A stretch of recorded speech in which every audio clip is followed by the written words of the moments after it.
In this video, I'll show you how to organize and edit the pages of a website. To open the Pages panel, click Pages in the side panel. Drag and drop the page items to rearrange the order in which they appear in your site's navigation menu. To create a new page, click New Page.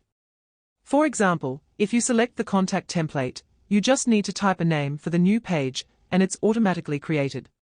The page comes with a series of widgets that will make the work easier. You can also create sub-navigation of your pages in the site navigation.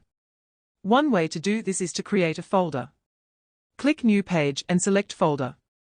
A folder is not a page itself, but a way to easily create a hierarchy of one or more pages.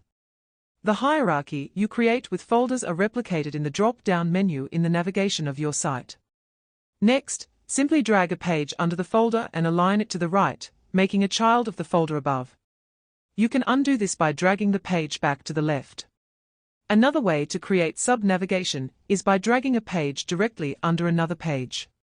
The difference here is that this way, the main page will also be a clickable option in your navigation menu.